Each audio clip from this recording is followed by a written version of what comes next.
Hey, we're here. We're live. We're coming at you. Welcome everybody back to the John and Agnew. Well, actually, the yet to be named John and Agnew show. I'm John. He's Agnew. And do you have any more names Oh handy? yeah, Because we only got through like two, and you said you had like 700. I do have about 700. Um, I forget which ones we did. There's a lot I don't like, but I'm gonna read them anyway. Well, yeah. I put down the bad ideas too. Um, All right. Good l- brainstormer. okay, here's one: Lost and Found. I thought that was kind of That one's it's like too generic, but it if it's like if you knew us, yeah. It kind of you would get it. you'd get it. And Speaking then of Lost, I have some entertainment world news that has yeah, Lost ties. I want to hear. Pretty tight Lost ties too. I I feel so. I feel like I've cheated on Lost because I've almost forgot it was like an old relationship you used to have or something like that, and it's like I don't remember like their name or when their birthday was anymore. Like I feel like I had so much memorized from that show. Um, Yeah, that's what I was like with the Dune. Like after the first Dune, the most recent Dune Part One came out, I was like, I watched it like 5 times, and it's a long movie, and I was just obsessed with all the new made up words and people and characters. And then the new trailer came out yesterday, and I was like, what are they called again? The Harkonnens. The what are all the names again? I can't remember who are the good guys and who are the bad guys. I completely forget. yeah, I always enjoyed Transformers for that because they always made it real simple. It's like it's the Predacons. You're like, oh, those are the bad guys. Right. It's like, thank you for They making it always simple. had right. It was they always had like a negative connotation, weren't they? Like the Yeah. Decepticons. It Yeah, the was like it Decepticons. was It's like like, the yeah, Prankstercons, the prankster the cons, Trickster the bots. Comicons. Yeah, they, yeah, no, I was excited to see I'm getting off topic already, but I was really excited to see That's what it's all about. the Maximals in the new Transformers movie. That Did I used to love watching that Beast Wars. Did you think it looked like I thought that scene in the trailer where it's like, the camera's kind of like coasting through like a giant battle. I mean, I thought it looked kind of cool.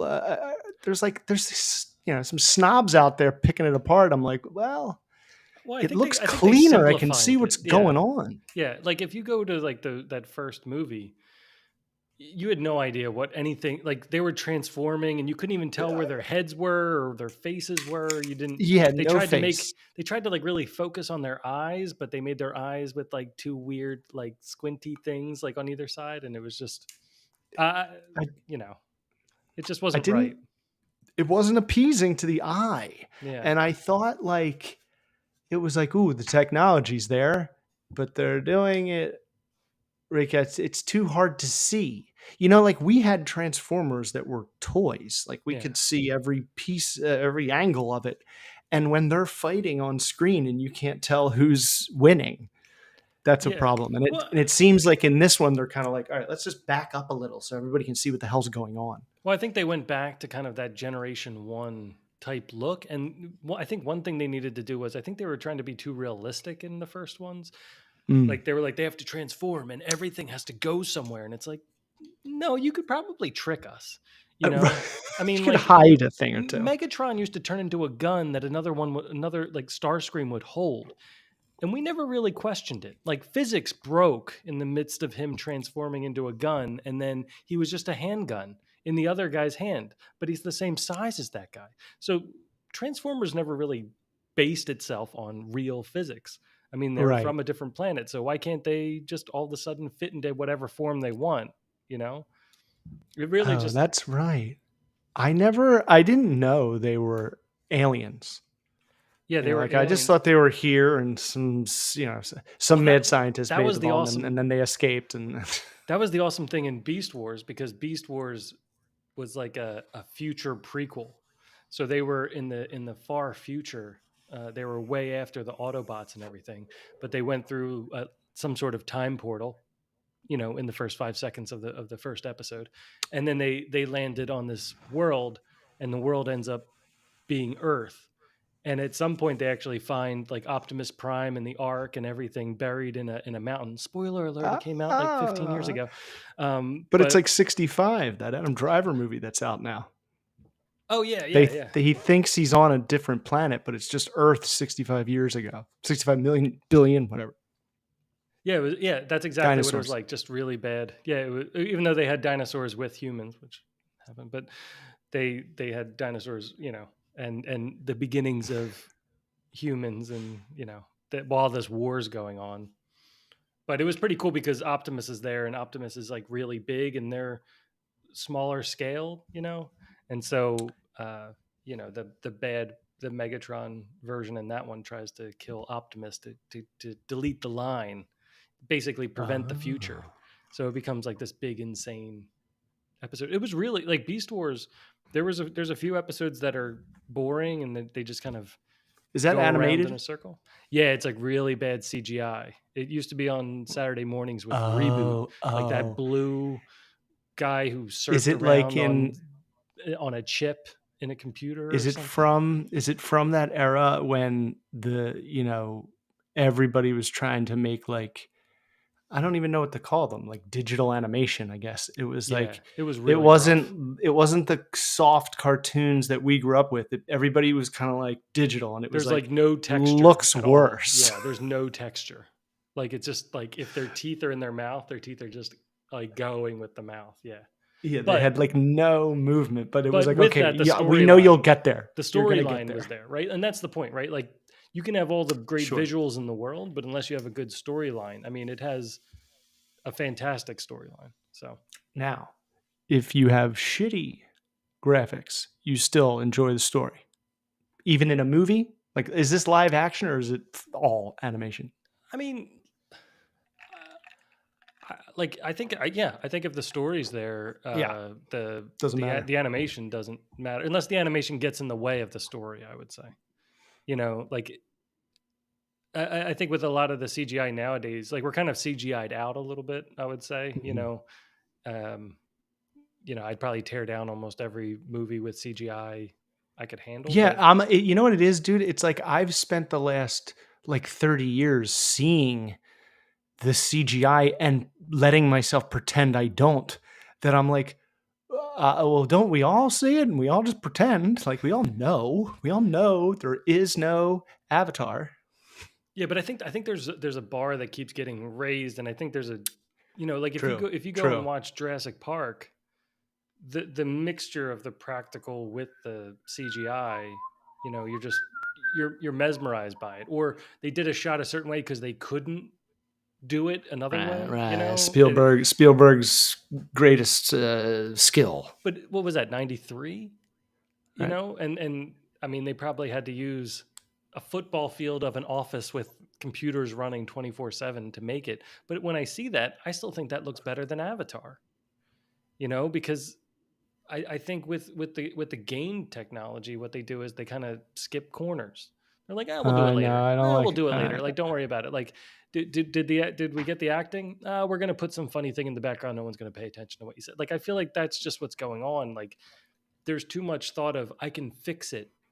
Then I only have 10 minutes to do this shot, and I have to do this shot right, and we're gonna do this shot right. I think nowadays it's more like, it doesn't matter. We're just gonna get 50 takes, and whichever one we like is the one we'll take. Right. I know. And they can touch it up and fix it up so much that it doesn't really. Yeah, I mean, it can kind of get like swallowed. Movies now, right? Like they can start a movie and then 3 months before it's about to release, change the entire thing to something else, and they're like, new movie, and then the actors watch it and they're like, I don't. This doesn't even make sense. This isn't what I shot, Yeah, the whole Ant-Man thing. They were like, they shot an ending like less than a month before it came out, and it totally retcons like basically the whole movie. It's like, oh no.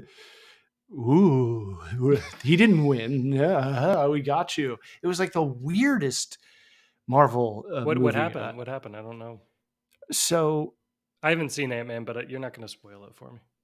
no, and it's not really a huge spoiler, but like, dude, I mean, I can't remember if I told you or not, but like, that volume thing that they shoot the Mandalorian in, it's like it's such a weird device It's like a because wraparound sometimes, screen or whatever, right? yeah, like the whole thing is like a screen. So it's like the camera is pointing at like a horizon. The Mhm. whole thing is a screen. It's unbelievable. It's like a screen you can But record, which is kind of.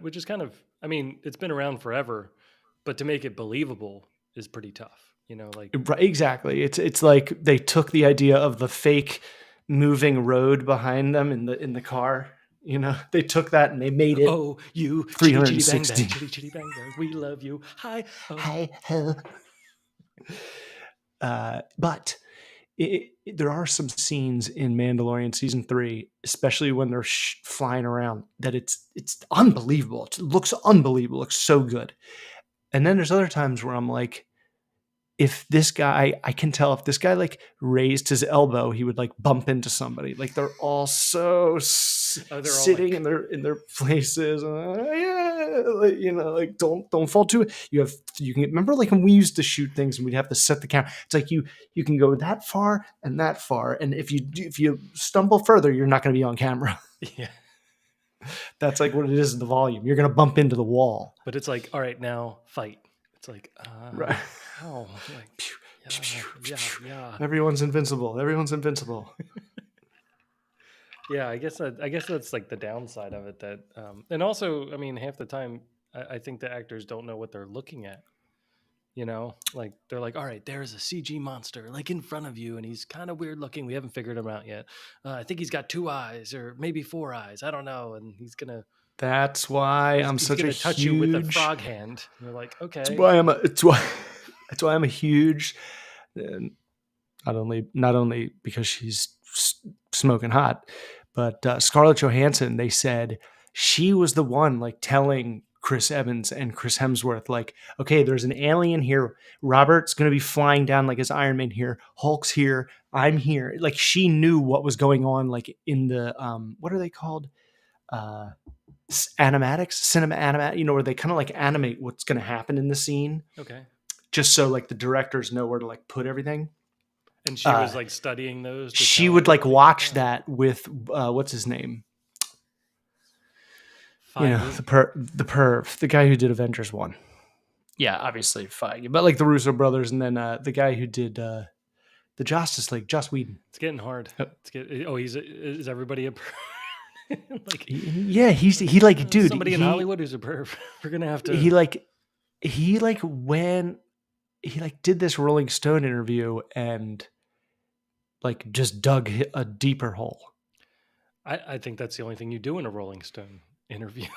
I know. Like that's like all they Rolling want you to Stone's do. like, we're gonna destroy you. This is gonna be great. I'm gonna set you up. They're like, are you ready for your expose? I mean, your Pervert. interview. Yeah. You ready for your canceling? We need readers. So, speaking of Lost and Star Wars and the movie world and Disney, but specifically Lucasfilm, in 2014, we all know the story. They sold it. George sold it to Disney for $4 billion, and they were going to make a new trilogy where Darth Maul was the main villain. And Disney didn't want to do that. So then he said, is that what was set up from Rogue One? Like that was that end scene at Rogue One where there's like, hi, I'm Darth Maul. He like just jumped in their Zoom call. Wasn't like, that hey, I'm in charge? That was at the end of Solo. Oh, that was Solo. That's right. Sorry. That was the post-credit scene in Solo. So it's almost that probably would have taken away from the end of Rogue One. Hope. And I'm Darth Maul. Like that wouldn't have fit in too well. He also died like 20 years ago. Yeah. Before that. Obi-Wan Kenobi chopped him in half, but he didn't die, actually. We found that out. Yeah, in the animated series, he was like Spider. He became Spider, half Spider. That was the best. I liked how he was insane. I mean, the fact that he was insane when he got he started. distrusted everyone. Yeah, like he was. Oh my gosh, it was so good. I wish they could just like isolate all those I episodes. would have watched a whole show just. I mean, I guess the cartoon was about that, but just watching the whole concept of their world, you know, like the fact that the men like Whose world? Darth Maul's world with the Like, Night Sisters or whatever they were oh called. right, yeah. I Oh right, mean, yeah, yeah. He's like a sort of race. I forget what they're called. but I mean, Corvian, or like everything Marvel and Disney and stuff is all like women power and stuff like that. Yet you've missed one of the key woman dominated world with where the men are all subservient and the women go and kill all the men except for the strongest one and then send them out like into the world to do stuff.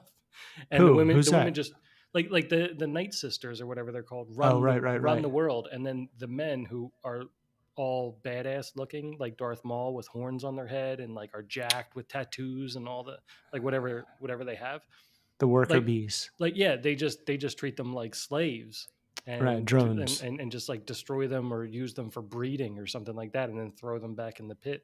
It's like to me, I thought it was a really interesting concept as far Oh, as I know. like I loved it. what you could do with a world where like they were just kind of churning them out. And like if you wanted a story of strong women, the Night Sisters or whatever, I feel like that's what they were called. I think you're right. And they had like special powers, which were a little bit different than the Force, which I think Disney also wants. They want like they keep trying to turn the Force into other things. That's not how the Force works, and I It's think not how the Force but they could have works. used whatever this magic the Night Sisters had as being the other magic that did something else that hasn't been clearly defined, and they touched on that in the cartoons. Anyway, I'm getting off topic. No, it Go back certainly to your seems like they're going to kind of let Dave Filoni run with all that, because Star Wars Celebration was a couple weeks ago, and they announced a whole bunch of shit stuff. God damn, I can't believe I didn't make it 20 minutes. You It's didn't make embarrassing. it before then. You already did And before. and earlier. are you sure? Yep. I'm quite sensitive to it. What did I say? I think shit. No, I don't think so. Because No, now you got earlier me. I was like, I'm gonna test myself and see if I can go again, because I never cursed once on the John and Agnew show. Go back Maybe to the once. tape. Go back. No, well, I used to have to bleep it. I don't care anymore. Right. But just like a test, a penance.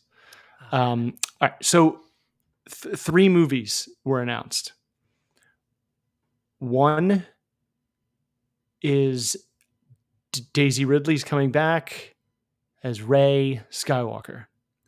Some people think it's supposed to be just a couple years after, or maybe like 10 years after, and she's training new Jedi. How so Luke's story. amazing. Then another one is I'm drawing a blank on the okay, and then the other one is the Mandalorian, Ahsoka, and the Skeleton Crew shows on Disney Plus will culminate in a movie that Dave Filoni's directing. He's never directed a movie, but he's directed television. Who's the Skeleton Crew? That's the new show that's coming out Disney Plus, I believe, this year. Is that At like the end of this year, like the Rebels group? Like I'm with the, guessing it's Sabine like and those it's like the guys that shovel the coal into Oh. the fireplace guys? Okay. under the Titanic, but on like the Death Star or something. It's a skeleton crew. It's like a group of. So they shovel kyber crystals. Yeah, well, that would be I quite don't know. wasteful. I'll have to look at. But then there's another one, and I'm so pissed because I can't remember what it is. But then there was, before Celebration, there was this rumor that just consistently kept popping up in not Variety, but like the publications right under them, like pretty legit, Yeah. that Damon Lindelof is writing and is starting to like cast this like secret Star Wars movie nobody knows anything about. Mm. And it turns out Oh, The Accolade. That's that third one. I actually did hear about that. The Acolyte is a show, but Oh, I'm sorry. that was announced before the pandemic. Okay. Um, Lindelof was like literally like he was like, I wasn't close to joining the Star Wars universe. I was in the Star Wars universe and I developed a whole plot, but he wanted it to be like 60 years down the road and Helen Mirren play an old Rey.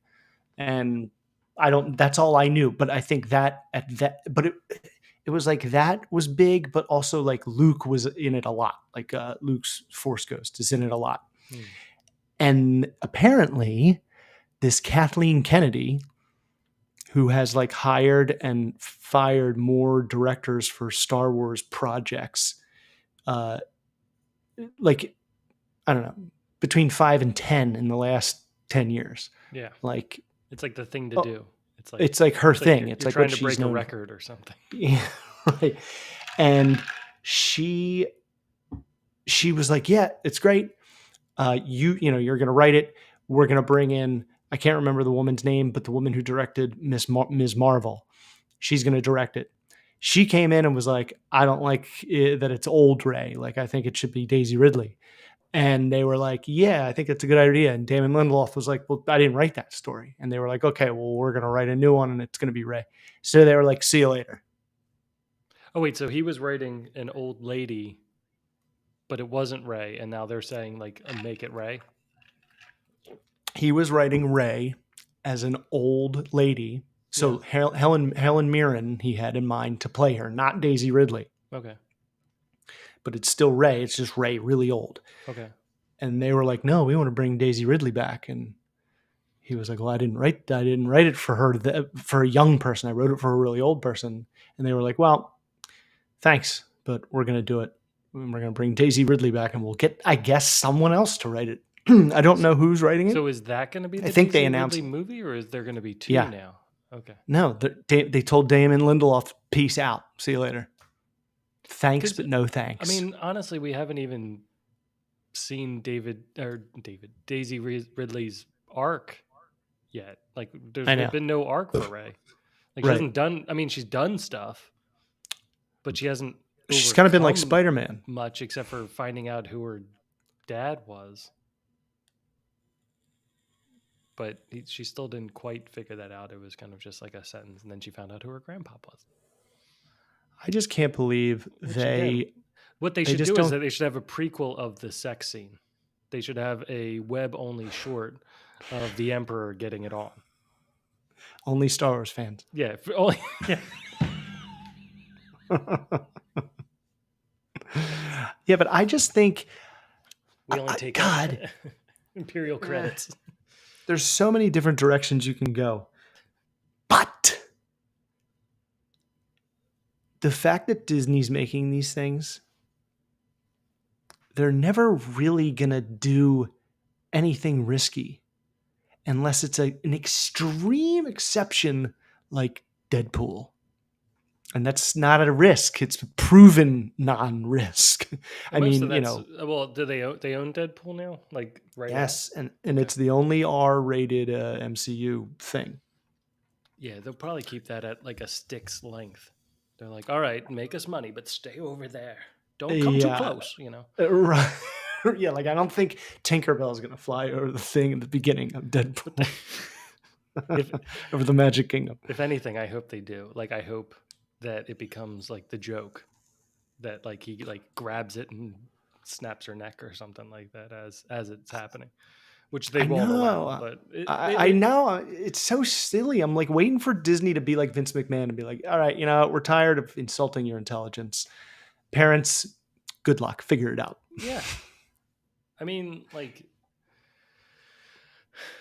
you can't have everything so muted. I mean, even Star Wars, A New Hope had skeletons in one of the almost the beginning, right? Like there's death right there for kids to see, right in the beginning. Burned alive, like clawing their way out, right? I mean, it's pretty intense. There were droids getting tortured for some reason after getting caught in the sand. They They were frying Mutilated. their feet, and whoever put feeling in their feet, that's a weird design.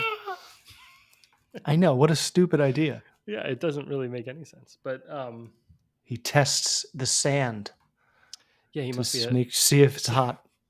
which also hurts him. Yes, So I leave him there. I leave him there to melt. But yeah, I know they I weren't just walking on sand, and then they fry his feet to get him out of there, like to punish him. That's actually a really good point. Why would that droid suffer more than walking in the endless sun of Tantui? Suns. Anyway, but yeah, I don't know what they're gonna do. Yeah. Mutedness. But it's just interesting that this Kathleen Kennedy woman is. I've seen people bash This her Kathleen and Kennedy. this Kathleen Kennedy, producer of Lucasfilm. I mean, Yeah. she is the head and chosen, handpicked by George himself. I just can't believe they didn't, when they bought it, sit down with JJ and be like, how does it end? How does this end? And the fact that they didn't even say that. They were like, it doesn't matter. It doesn't matter how it ends. It's Star Wars. They're going to line up, and that's that. They treated it like the Animatrix, like when the Matrix came out and there was that lull before the sequel, they made the Animatrix and they said, all right, we're going to give, it was kind of like Black Mirror, right? We're going to give a bunch of different artists a chance to tell a random story that's happening in this universe, right? It can be any style. It can be any, It's like Visions. any grade, any MIPAA like level, just put it out there. And we'll put it on a DVD and kind of just give it to the crowd because it was like something to fill in, and maybe they give a few story points for them to touch on because some of it led into the second Matrix movie. Not all of it, but some of it. And some of it told the story before the movie, and like before it. So, I mean, it was, I think it had some influence, but it was an interesting way to jump into it. But I feel like they took the sequel trilogy and said, like we'll figure it out. Like we'll go into we'll just give it to 3 directors or 4 directors and just let them see what they come up with. One reviewer kind of had a good point, and I think they're right. By the way, I'm hearing myself in from your headphones, like back through the headphones. Sugar pops. You just I'll try to speak. How about lower. Now? Yeah, I'm sure it's better. That's why I'm distracted a bit. You hear yourself from my headphones. Yeah. Okay. But they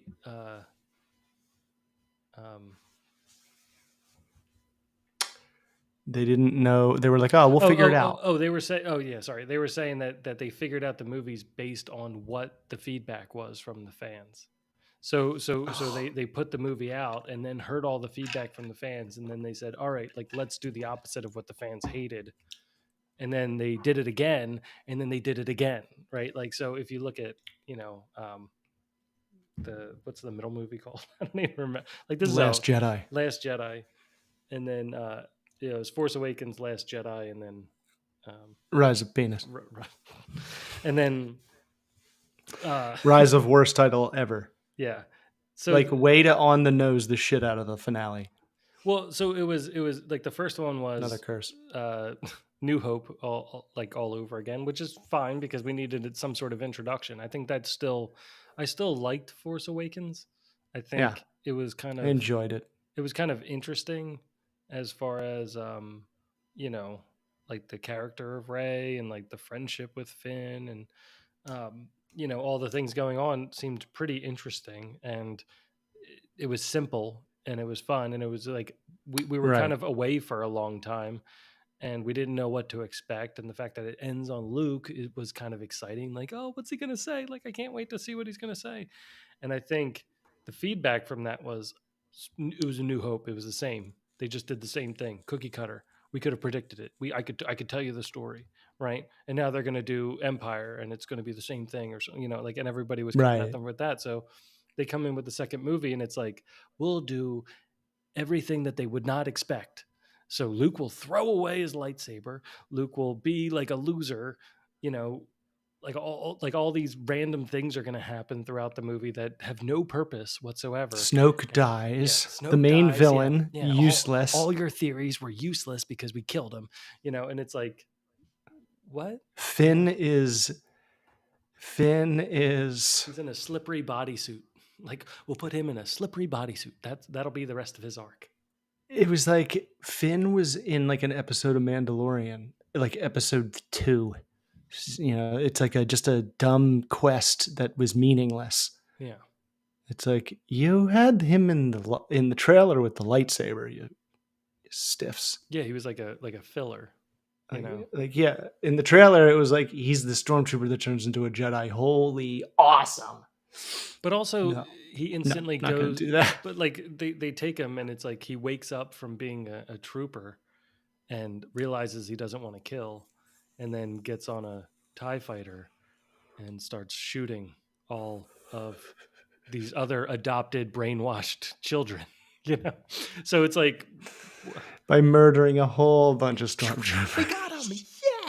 Yeah, That scene is so good though. I get they're escaping, So like you're fighting for your life, and if somebody's Right. brainwashed, you're not going to have a chance to like feel bad about it in the moment. Sorry, 'cause well, you you're can't about to sit die. down. But they definitely they never really touch on it again. Like it could have been cool for him to have, some moment where he like pushed a gun, like somebody was about to shoot a stormtrooper, and he like pushed the gun out of the way. Like to kind of, oh wow, he might be more complex than like just running around with a Mark Wahlberg face on. It would have been really cool if from the TIE fighter he shoots like the only gun that's like around and just blows it up, and then all the other stormtroopers are just standing there, not dead, but they have no weapons. But So like they're he "Ah." disabled them. Yeah. Yeah. Or it's like, no, don't shoot there. And it like shuts the gate or something like that. So Right, and they can't like get to him. Yeah. No, those details would have been really good. The other thing I was thinking of the other day was, how they have like Rey be a scavenger on like a Star Destroyer.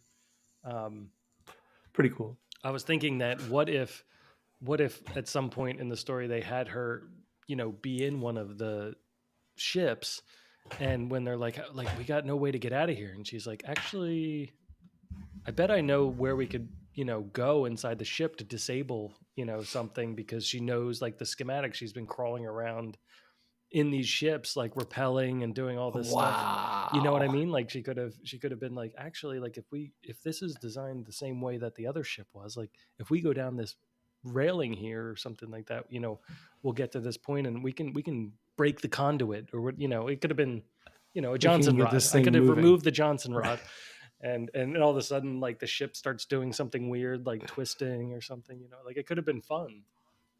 There was, I don't know if you watched The Mandalorian this year, but there was an episode that it felt like it was an episode of Andor, and they jumped to that scientist, Dr. Pershing, from I think like season 1. He's in a little season 2, but he was like the guy that was trying to get the blood. Maybe like he was doing his job, but he also kind of acted like he cared about Baby Yoda at the time. Yeah, he was like, "Don't hurt him. I'm not trying to hurt him. I'm just trying to take his blood," or I don't know what they were doing to him, clone him.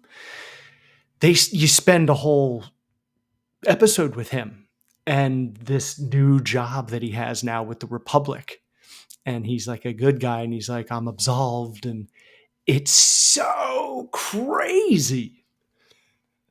It's so good, and his stuff, like the stuff he's been like doing, and his research has been like shut down. Like they're kind of like just pretending no one knows about it, like tucking it away. It's trash. But this one chick knows where it is, and she shows him, and it's on a like crumbled Star Destroyer. They like climb inside it, and it's pretty awesome. That's pretty cool. Yeah. Post war, post Battle of Endor. And the good guys are still as corrupt as the bad guys in like little pockets. Yeah, what's going on with that? That seems weird to me. That I mean, I guess it's like a political stance, like that. It's like, yeah, no matter who's in charge, things are going to go wrong. But it kind of really puts like a damper on the end of Return of the Jedi. It's like Yoda, it's like like all the Ewoks are dancing and everybody figured it out. And it's like it felt like that was the only thing that was keeping them from at least some level of utopia, at least away from oppression. And then it's kind of like they just do the same thing. Like everyone it becomes like the sort of the Wild West, but also like a police state. Like Right. I know.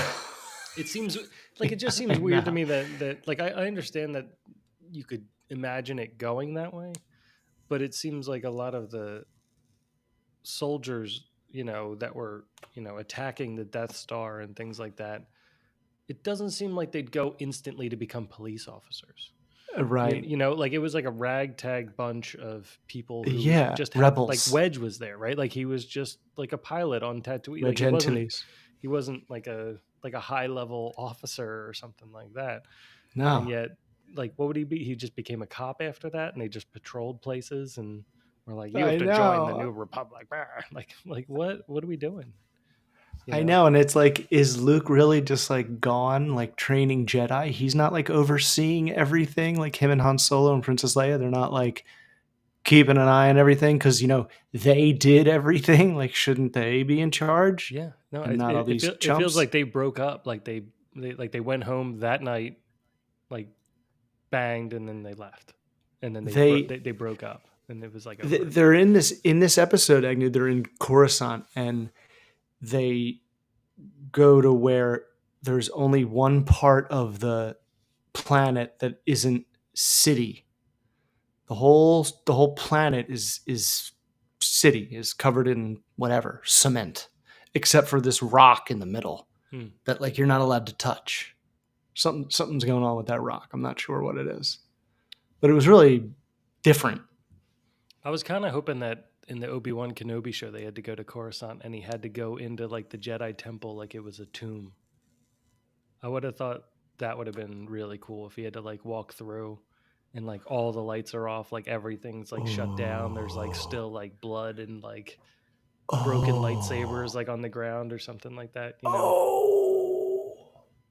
Like so if they were gonna actually tell an arc for Reva that made sense instead of her revealing it, like, and just outright saying it and not really explaining it and being dumb at times and being a superhero at other times, like an Obi-Wan reading her mind and talking out loud exposition to us.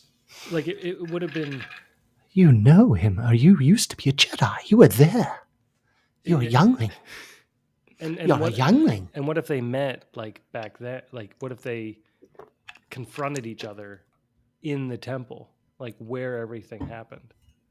Ooh, you know what I mean? And then had the Inquisitors come, not the one that's supposed to stay alive for a few more years, but the like other Inquisitors. Like I know we were running out of Inquisitors. I think there's like 15 of them or something, right? But looks to be a whole bunch in Ahsoka. Yeah. So if the Inquisitors came and at that point it was Obi-Wan and Reva. And at that point, Reva turns and they both end up fighting Inquisitors, like in, maybe even in like the library or something like that, while like, things are going off and like, things are turning back on and turning back off and like little like Easter eggs are like popping. Yeah, like maps that are not supposed to be there or there. Yeah. Yeah. I always thought that would be kind of neat, if they had done something like that, because when I finished that and that was her story, I was like, well, that's cool. It's sort of predictable, like a little bit. Like I kind of had a feeling that that's the way it was going to go, but it really didn't make sense to have so much anger. Like, do you remember that he was the one who told everyone to stay away? Like he was the one who like did his best to like help everyone. And yet she's kind of she has this vendetta. So she's like, I was almost a murdered youngling. So I've gone around murdering other younglings to make up for that. Like, it just didn't make any sense. Like her motive. I feel like they played that for a reveal when she hit us with that on a cold open, show us this young girl Jedi witness all that stuff, Yeah. and then cut to Make us think now, it's and Leia. she's an Like inquisitor, and make us think it's Leia. Like all like trick us with like a hairdo or something. Like start the episode like you said, cold, and you're like, oh, okay, so we're starting off with like some sort of Leia Order flashback, 66. and then trick you. Yeah, right. Yes, give everybody another Order 66 clip. You know, where from a child's point of view, like there's not many opportunities you have to have a child's point of view from, and any dad like us, we would be bawling our eyes out, you know, like watching like the horror of you know, Darth Vader coming through and wiping everybody out. Oh Like, my gosh, right? dude! So just to get a different perspective on it, it would have been pretty amazing. And then you get to watch her, and not like know, like, did she turn bad and like join him, or you know, like it was so bad. Like she got stabbed, but then she's alive, but like he doesn't remember. I was watching It's just not good. I was watching that guy that does the AI faces for Obi-Wan and Qui-Gon and stuff, and he has like Obi-Wan's like sitting in his robe, like drinking coffee, watching the prequels, watching the sequels and stuff like that. Oh, right. And Qui-Gon's off in the corner, and they watched that scene, and Qui-Gon's like, oh well, she's obviously dead, you know. And Obi-Wan's like, let's just keep watching, you know. Qui-Gon's like, you can't come back from that, right? You know. Yeah, right. Like I hate Qui-Gon these just got fake stabbed a deaths, little and bit, and then that was a big impactful scene. it's like it should have been that she like played dead and watched him kill everybody, you know. Not that she got stabbed and then like resurrected or Yeah. fixed by who. I have no idea who. Again, it's like another one, like who saved Reva in the Jedi Temple? Like we finally learned about Grogu. Did you learn that? Oh no! Did you see that? Did he save her? You see who? Because he was there. He was in the temple and Well, he during is Order 50. 66. Yeah. And Anakin, He's in his Anakin's 10th coming. year of youngling training. But they had like an escape plan already kind of set up in case, you know, and there was an attack. Jedi school shooting. Yeah. Like, yeah, right. Yeah, they had a way to get Grogu out. And I mean, it was pretty clever who they made it, if you want to watch it, or I can tell you. Was that in Mandalorian or? Yeah, Mandalorian. You could tell me. It's fine. Yeah, he's watching the armor make something for him, and all the tiny little flames are shooting up like little individual lightsabers, and Grogu's getting kind of not happy with it, and then he flashes, and it's Order 66, and there's all these Jedi in front of him trying to save him, protect him, and then there's these two other Jedi, and they're like, get in there, get him in there, and he's in his little pod, and they throw him into this like elevator, and the elevator door shuts, goes down, opens up, and there's this other Jedi, says, don't worry, kid, you're safe with me. And he gets him and he puts him in this like motorcycle jet speeder bike thing, and they fly all through Coruscant, and he escapes and gets him away. Almost gets killed like 100 times, but he saves him. The character is, his name is Kelleran. The actor is the guy who was the voice of Jar Jar Binks, who's now the like tour guide of this like Jedi, you know, camp thing that you can do at like Disney World. So he's like the one who protects the kids and trains the kids. So he was the one who gets to save Grogu, and you know, quite a redemption for a guy who got like death threats for playing Jar Jar, the most like hated character ever. I was like, that was nice of Favreau.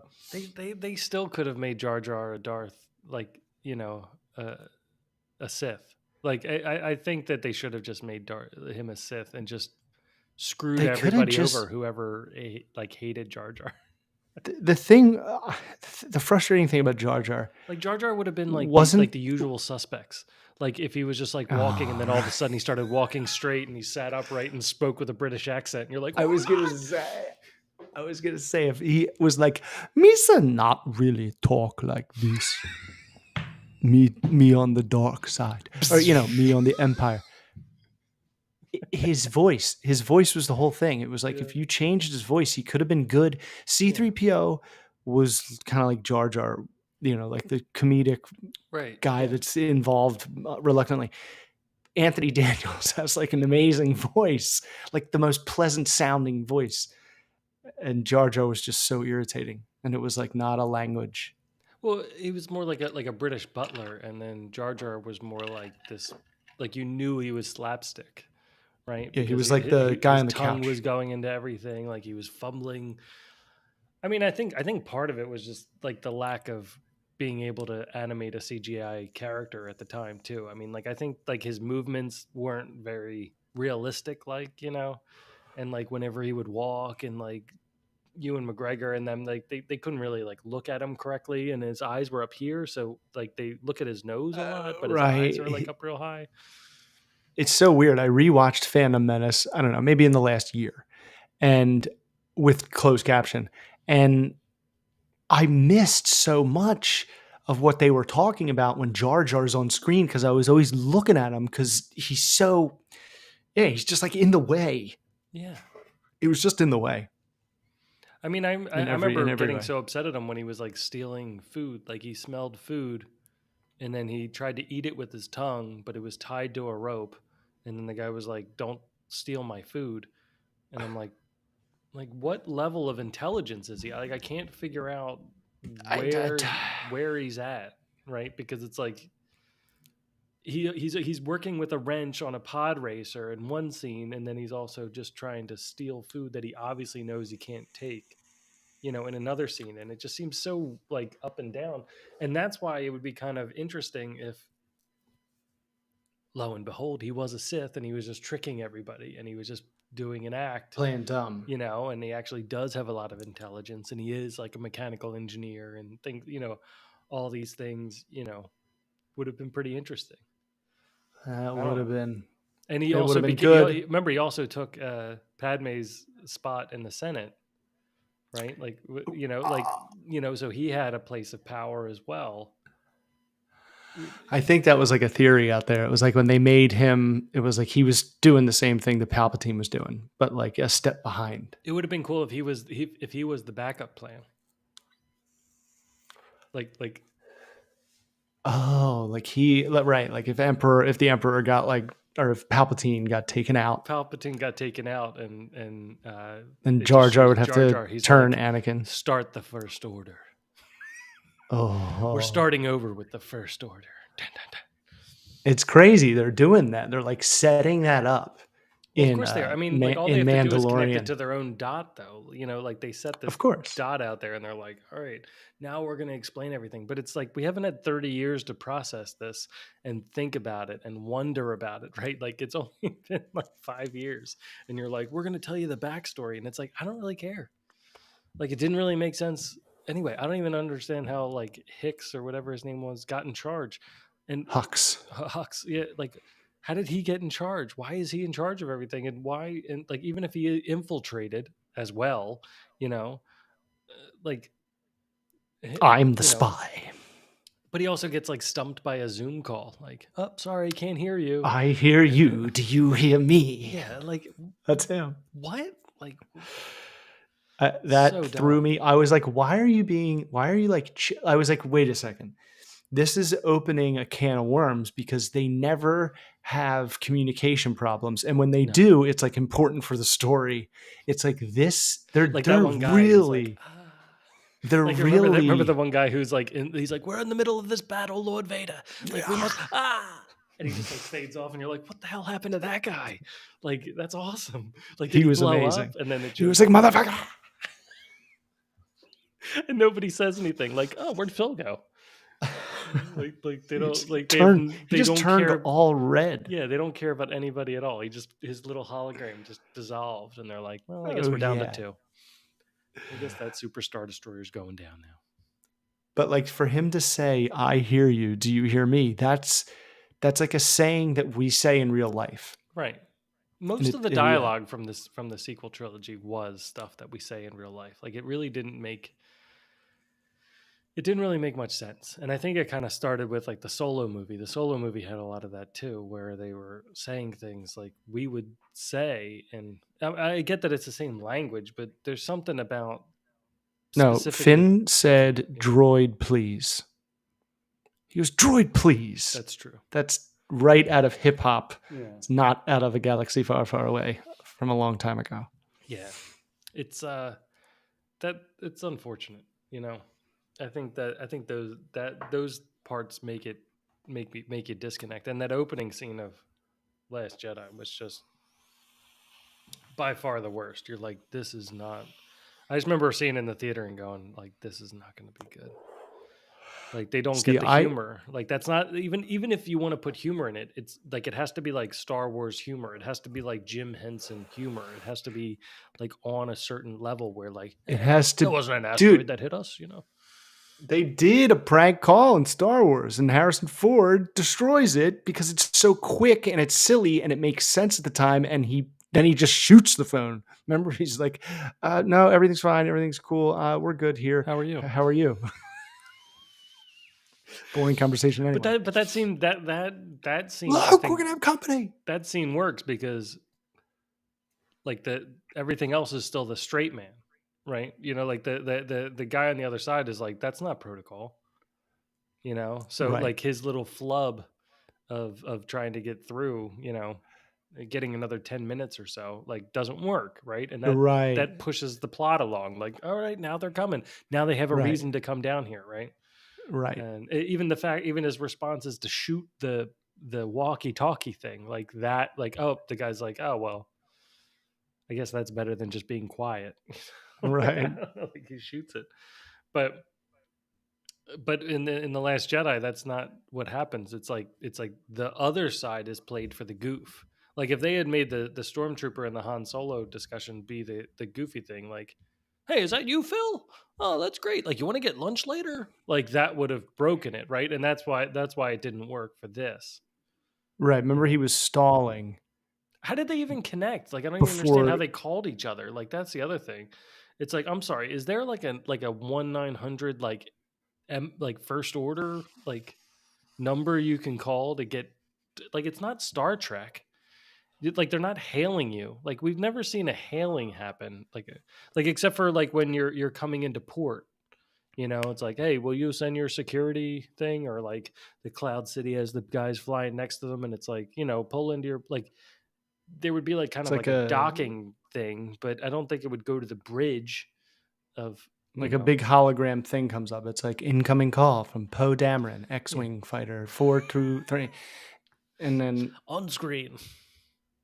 it's like, yes, I'm calling. I'm calling for General Hux. I was like, I'm calling for General Hux. What the fuck are you talking about? Another curse. And yeah, Well that whole deserved. thing, It was well while deserved, I think. why it was funny at times, like I thought Hux was silly. Like he made me laugh. It would have been a great Um, like web clip. It would have been like a very funny SNL skit. You know, right. it would have been like Thor and his roommate, right? Like the Thor and his roommate videos were hilarious. You Or know, if Kylo Ren Hook to Hux Shmi kind of relationship was in right? there somewhere, it would have been okay. Yeah, especially when he like fire every thing we have at Luke, every bullet, every laser, Yeah. fire those everything we have at Luke, and he's like shooting, and Hux is like, "Do you think you got him? Do you think you got him?" That was pretty good, Supreme but leader. again, like I think sometimes it just comes down to the fact that like the empire as a whole, and I guess the First Order is supposed to be rigid. It's so interesting Right, in like right. the New Stiff. Hope, you know, British. they even like tell Darth Vader to stop, right? Like so there is a chain of command, Vader, which is release. like, yeah, release him. I'm like, it's like, wait, so he's just kind of like a As you tool? wish. Yeah. So it like there is a chain of command. And so when you get into like the First Order and they're throwing each other around and stuff like that, it's like it's not exactly the same as like Vader killing a general or something like that. Like Vader was like putting up with shit. You know, like he was like, I'm going to Yes. put up with you until He I'm was not at going to his put up. last nerve. And as soon as you failed doing something, it's like you're dead. You know, like I love the Robot Chicken one where like everybody's like, "Hey, did you pretend that you died?" It's like, "Yeah, I did." Like the thing where I'm like, it's like, okay, we'll just cycle you back in. This is how we've been doing stuff. I don't know why he keeps killing people, but it seems to be working, and you're just gonna come in as like an entry He level hasn't thing. noticed. Yeah. Just don't go around during his schedule. You won't run into him again and stuff like that. I'm like, I That's thought great. that was great because that's also what it feels like. But it's just like, you know, he's, you know, as soon as somebody fails him, it's like, you know, enjoy your promotion, you know, and then that, like, that's how things work. Like nobody cares about each other and everybody's out for themselves and everybody's dying. Right. Like that's why you don't want to be Yeah. part of the empire. But when it comes to the First Right. Order, it's just like, watch out for this teenager who's throwing a fit and cutting through all the machines. It's like, okay, what do we do again? Like it feels like a modern corporation. Yeah. Like there's He just teenagers throwing fits. Nobody knows what we're actually trying to accomplish here. And no. we just keep building big red laser machines and nobody's buying them. Why are we It building was them under the like surface of this planet? Don't it worry was about like it. the things about Star Wars, like the original, is, you know, what the great things about all of them were used seldom. You know, Darth Vader has like 15 minutes of screen time, Yeah. and like a page of dialogue. There's a lightsaber, you barely ever see. You know, like the Force, you never, you know. And then they just like took that and they were like, "That's all you're gonna get."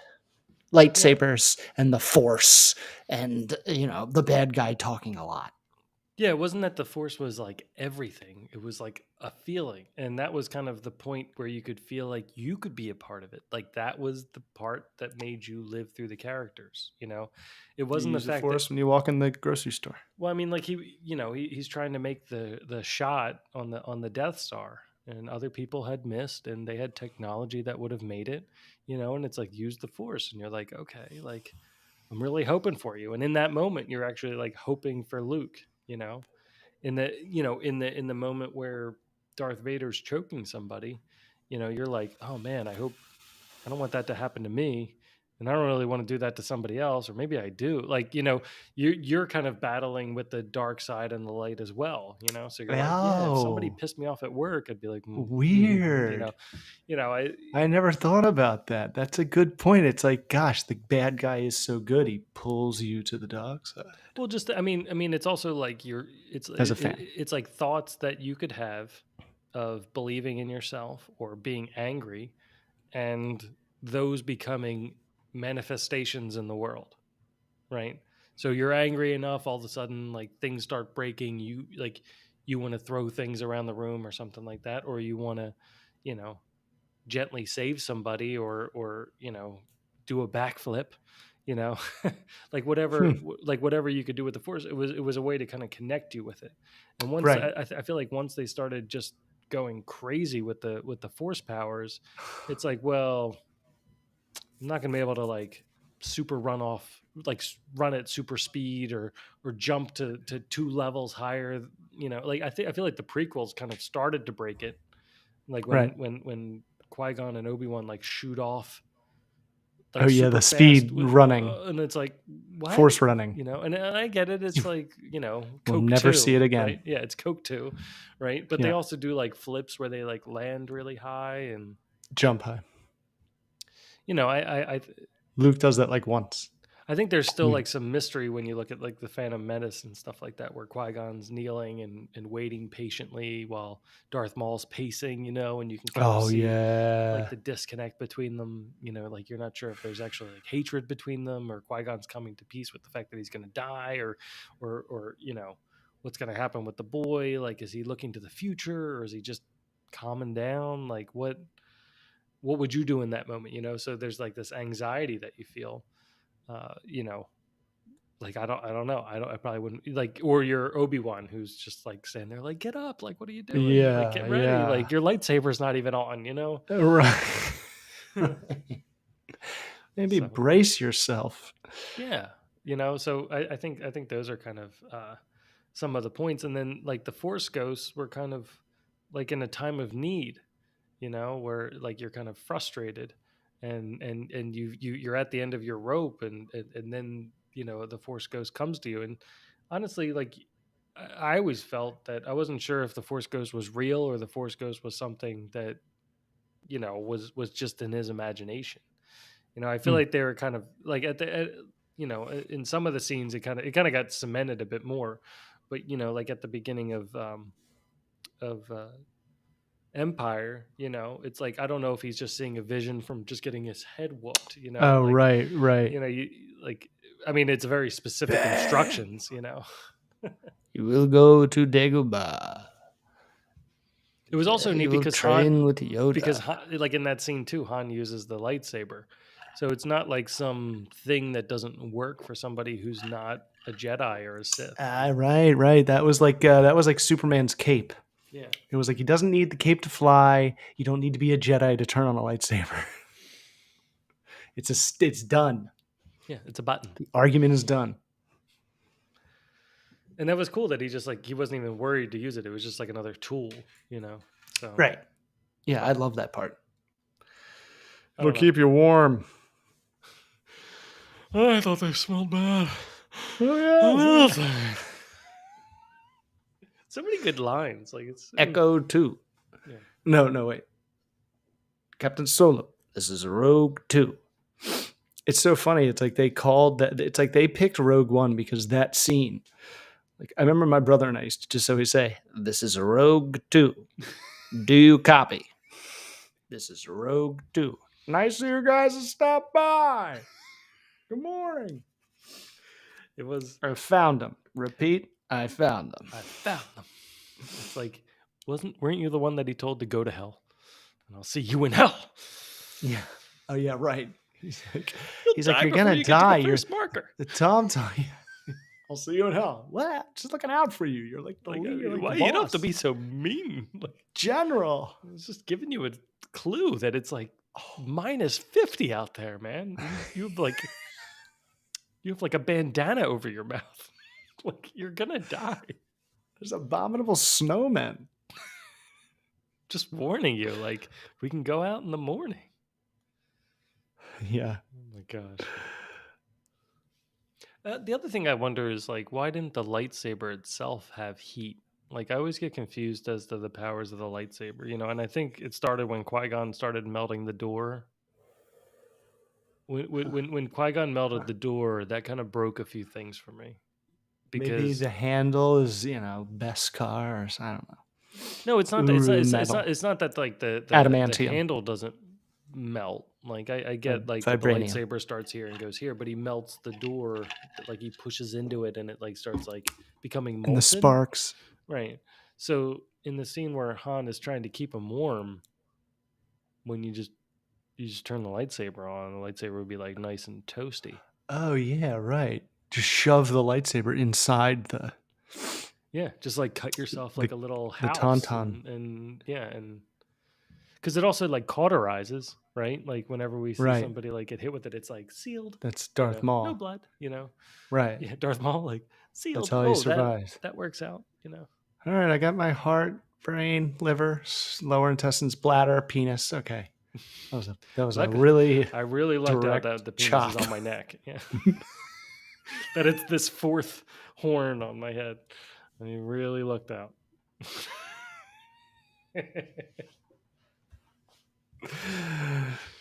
We don't know Darth that. I mean, Maul. obviously, like they rewrote his anatomy so that he would live, right? Like, oh, no vital organs below the waist, The legs. Yeah. Yeah. I'm trying to remember what they are called. They have like a species, but yeah.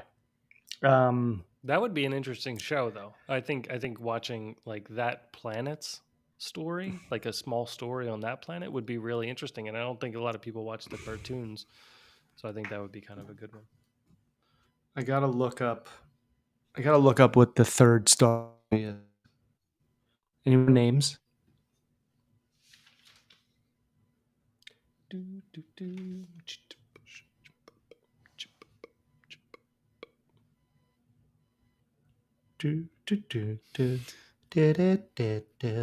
Uh, Yada-da-da-da-ba-da-ba. upcoming Star Wars movies. Maybe there's one. It's like the Old Republic. It's like set when Yoda was like 100. Tales of the Old Republic. Rogue Squadron. That's canceled. It was a great game, though. Oh, it was a game. Rogue Squadron and Rogue Squadron 2. I feel like they were gonna make Rogue Squadron, and then Tom Cruise did it first. Are you referencing Maverick? I haven't watched that yet. It's Star Wars. Oh. Like Tom- almost Tom beat for Cruise beat, is in- dude. Like oh, almost. Maverick is Star Wars. Don't tell me. Yeah. I do not want that to be ruined. I've heard that's a good movie, so I want to watch it. Can't find it. I think it's like the Old Republic. It's like when Yoda was like 100 years old. Like, those are the three that they Rattle announced. the ice. But out of all three, I'm like curious if they're going to make any of them. I have hopes in the Dave Filoni one, but Favreau keeps kind of like not hinting, but it's almost like he's contradicting himself because it wasn't his original plan and it was what he was kind of like I think forced to do Mhm. because season 2 ends with Luke taking Grogu, and then season 3 begins. Grogu's already back. What if you didn't watch Boba Fett? Well, midway through filming, or maybe I guess filming Boba Fett, they were like, we can't have a season where the Mandalorian and Grogu aren't together. So you need to make an episode where they're back together. And so then they're together at the beginning of the new. That's why it took 2 years. You know how many crock pots we have that have both of them on it? You cannot have them separate from one another. How many kitchen Our spatulas big have I thing made this of year Grogu? We need them together. Is purses, is girls' purses with Grogu and Din. What about all these salt shakers? These salt and pepper shakers? People won't understand what to do with them. It's so seriously, go into a TJ Maxx. Like walk into a TJ Noise. Maxx and try not to find a Grogu. Like there is the amount of market. TJ Maxx, I think Macy's. Yeah, Home Goods. Yeah, Any even of those like hunting grounds. Even Publix, Target everywhere. How has somebody not taken like a Home Goods and put in like a bar arcade on the side of one so that all the husbands can go into there while and then have an extra large woman's bathroom so they can all take huge dumps when they first get there so they can start their hunt. And then after 5 minutes of walking, because I don't mind walking around for like 5 minutes in one, but after that I'm like, I'm gonna lose my mind in here. I conceived this idea 10 years ago. I said there should be maybe not a bar, but like a couple couches, and just Sports Center on loop, and a kegerator. Yeah, and a guy can maybe go like a pinball machine or something, like something to. I was gonna say like a foosball table would be huge. Actually, just a foosball table. Just a corner with chairs and a foosball table. And we all just sit there calmly. No television. Wait for our turn, make 2 or 4 person teams, right? And then just go play foosball the entire time we're there. And then we leave. And a record player. Well, definitely music that's different from the rest of the music. Like just like a little, like it has to be like a separate room that's probably glass. So our wives can like look in and make sure we haven't left or taking our pants off. Right, relapsed. With these deals, you might lose it. Well, I think you just have the Forrest Gump soundtrack on, that would be good enough. On a repeat, just on safe. All 2 discs. Yes, all 2 discs. Red and blue. Yeah, Rebel Rouser. It would be fantastic. Rebel Rouser. Yeah. That was the one that went boom, boom, Boom, boom, boom, boom. Boom, boom, boom, boom, boom. Boom, boom, boom, boom. What is he doing there? Running? He's running, Yeah, right? it was the running one. Yeah, I used to love that. I used to listen to that. It wasn't the like I kept running like part. It was like when he was like He was on Alabama. yeah, he was when he was on Alabama. Because I also used to love to listen to the dun dun dun dun dun dun dun dun dun dun. I that was like built into my 8 discs CD player. Is that Um, Hans or is that Johnny? Man, actually, Doo, I doo, don't doo. know. It was. I want to say it's Yeah, who Johnny, but does? but Who does the gore? I That's don't know. Goog. Oh my gosh, I feel like I should know that. I don't feel like it's John Williams though. I feel like it was like I know. it was somebody else. Definitely wasn't Danny Elfman. No. Because that would be more like boom, bim, boom, bim, boom, Not boom, enough boom. piano. Yeah. Maybe it was. Maybe it was. I don't know. I feel like Johnny kind of cornered the market for a while there. Some people say he's the best at what he does, better than anyone else does what they do. So there's like an hour and a half of Alan Silvestri. He's a great. Alan Silvestri. Okay, He's yeah. done a lot. Not to be confused with Where the Sidewalk Ends, but yeah, Right. Or Alicia Silverstone. or that, yeah, or Batgirl. The Or Sebastian Clueless. Figaro. We just figured out recently that Clueless was the what is it? Jane Eyre. Like, is that right? I might be mixing those up. I might be not getting it right on the top of my head at the moment, but like Jane Eyre. yeah, like Clueless was actually Like a remake? sort of, yeah. It was kind of like an homage, I guess you would say, because it wasn't really a remake, but it was like the story of I don't know if it was Jane Eyre. Yeah, maybe it was Jane Eyre, but like if you watch that movie, like there's also a movie called Emma that like Gwyneth Paltrow was in, and that's identical. And I think we watched Emma, and then I watched Clueless, and it was random that we picked them like on the same night. Like we watched Emma, and then we watched Clueless, and I'm like, that was the identical movie. And then I realized they were both based on Jane Eyre. They were both identical. Like it was just a retelling of that. So Clueless was actually like a classic novel brought to life in modern day 1990s. Oh, wow. So we were actually getting educated. We were read in the 90s by watching Clueless. Right. Legally Blonde was also based on Inherit the Wind.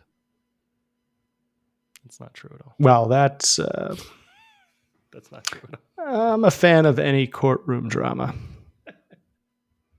Why is that? Because it's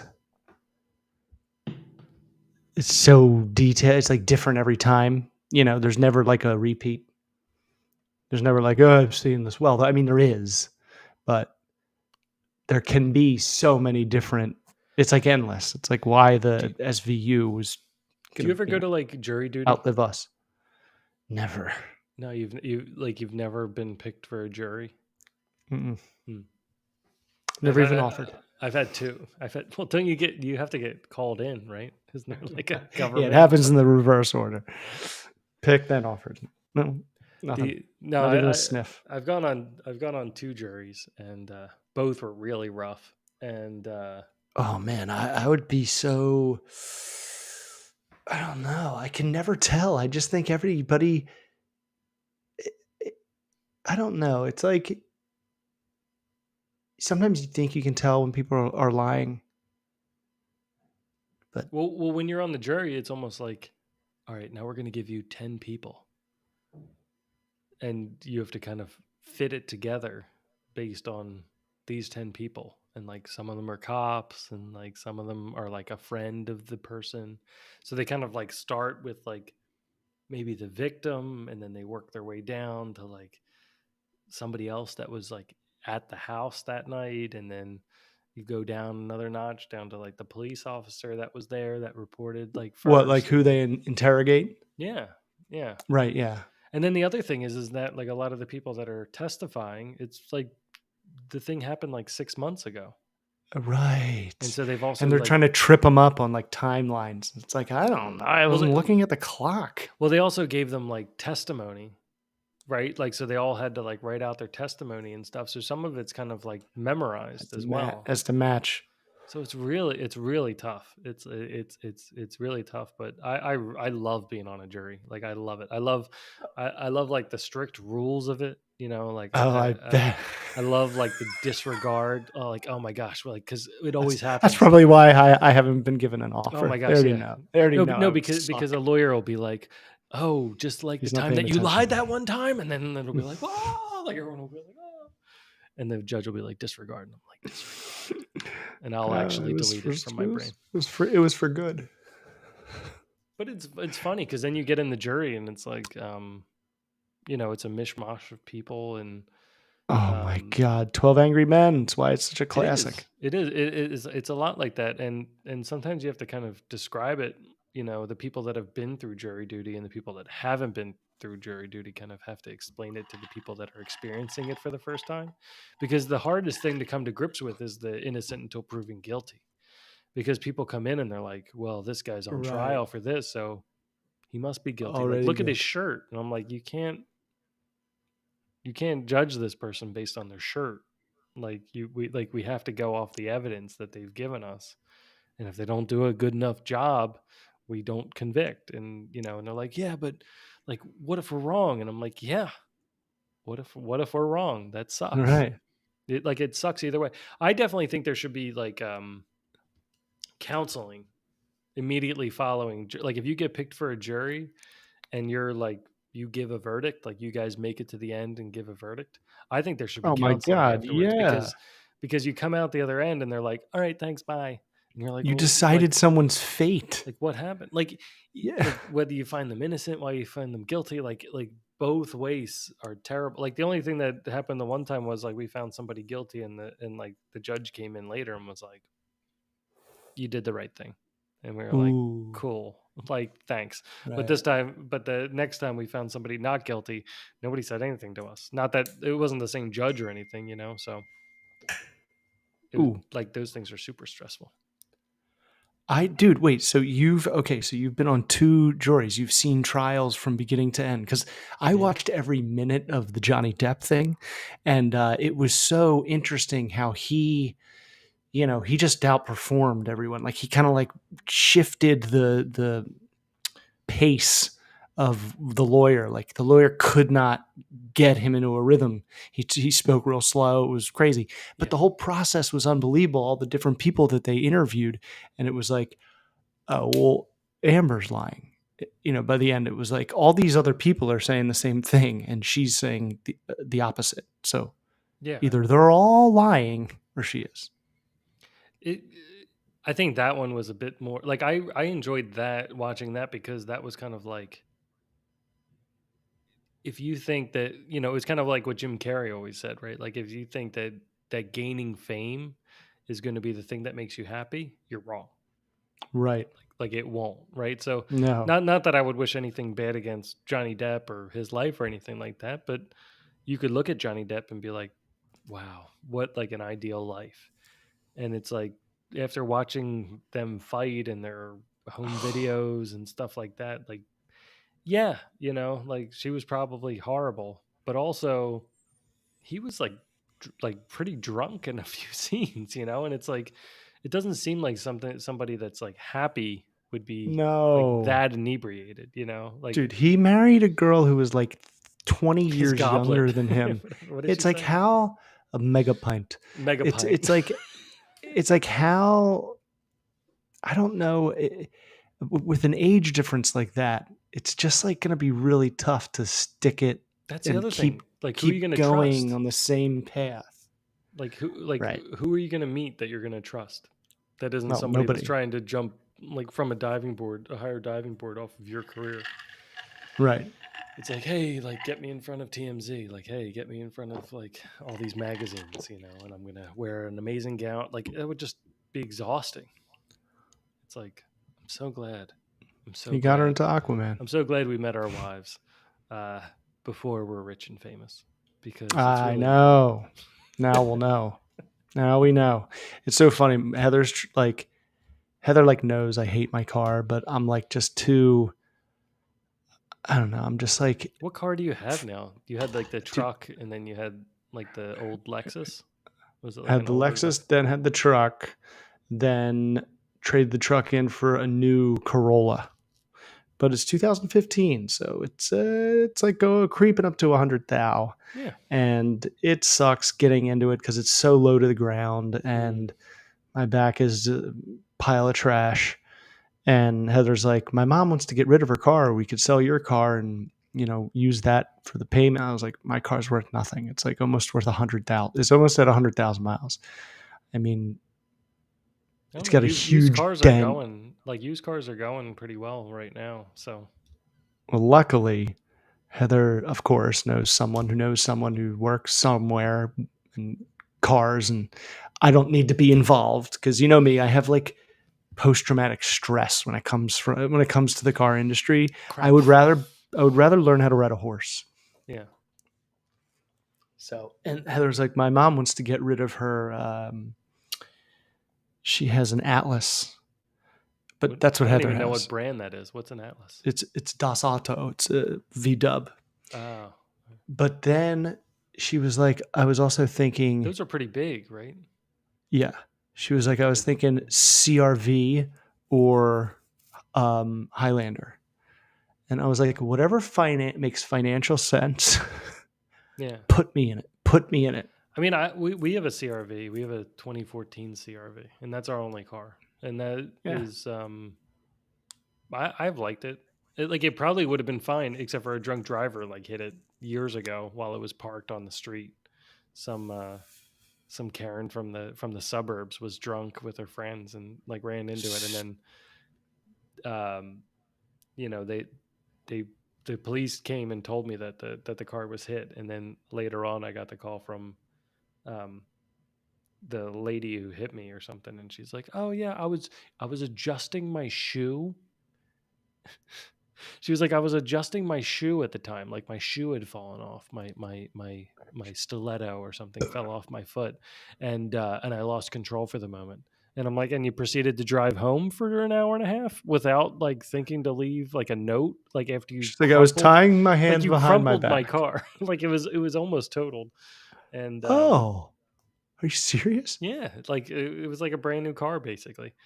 Um, and then I came out of a movie. I made the mistake of not like again, this will be something like I'll tell my kids, to not ever do. But if somebody hits your car, Uh, you I have bring such a that long car list of those. back to the dealership.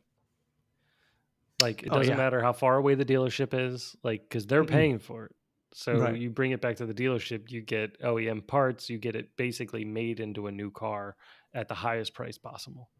And instead I took it to like one of like the local body shops, and the paint's like falling off Ah, now, and like you went to Chubbs. they had high ratings, right? And Chubby's.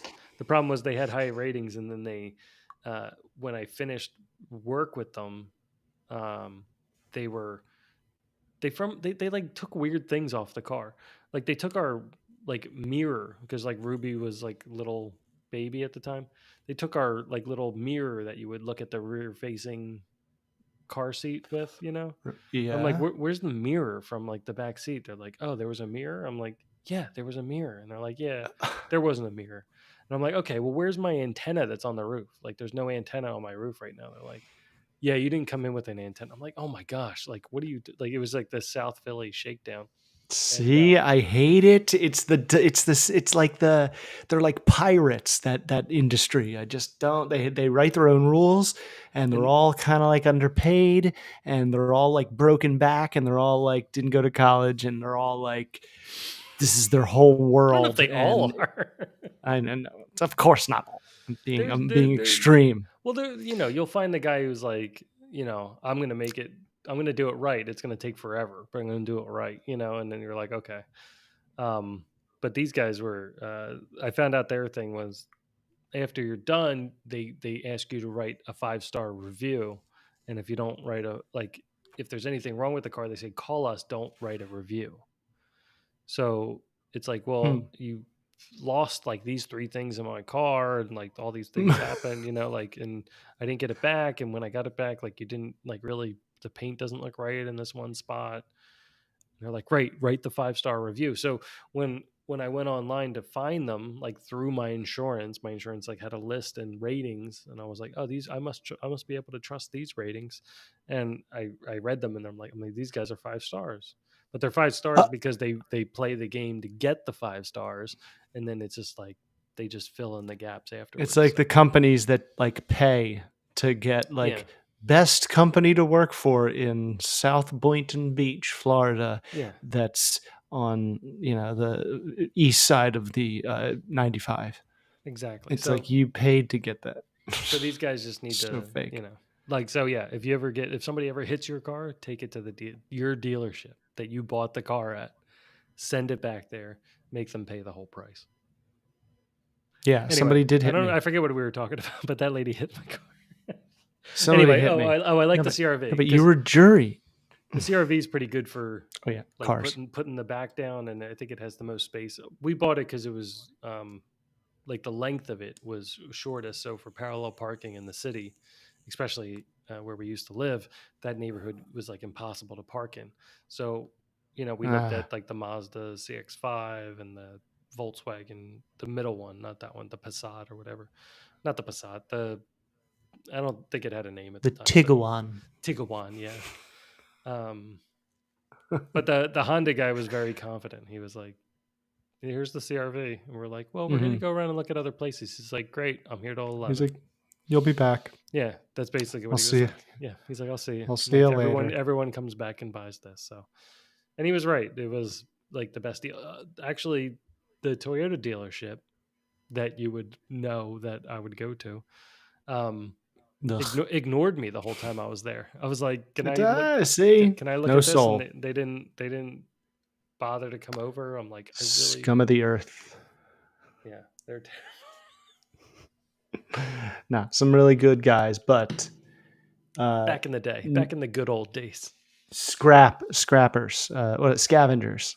Yeah. Because you're like, they stole my mirror. I'm like, I can totally see someone being like, they won't remember. They won't notice it because they're not Who going to takes look. a baby mirror though? Like of Guys that all, work at them. I remember all the weird things you'd find in cars though. Like there would be like a machete, or like people would have weird stuff in their cars.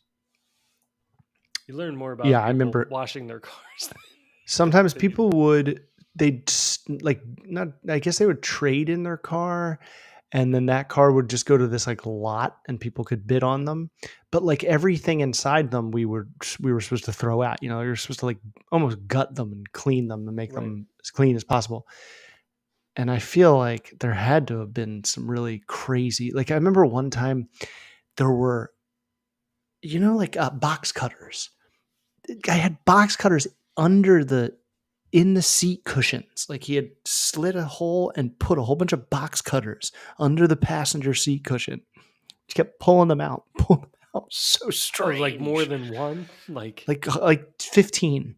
he was preparing for that like end of the world scenario where he's like, all right, like he played through On the throat scenario in slitting. his head. He's like, all right, so the guy comes up to me and he comes up, I'm like right on the side of me, and I'm gonna be like, oh well, what seems to be the problem? And I'm gonna just like reach down real slow, like, And I'm gonna be and like, if there's a guy on the other side, I'm gonna be like, oh, like, I just need to go get my ID out of this compartment. Like he hid box I cutters love all how over the he's, car for this. I love how And then he's, what was he gonna do? Be like, it's like, he's like, I don't know how to grammatically describe what he's doing. He's talking to himself, but saying out loud to himself, I'm gonna be like, yeah.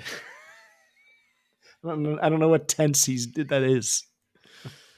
So I And I'm gonna be like, I'm gonna be like, yeah. I hope you're within a few inches. what is of that? Me. Wanderlust? You've seen that movie, right? Wanderlust? Yeah, Wanderlust. Paul Rudd and Jennifer Aniston, Is that where they and join like a commune?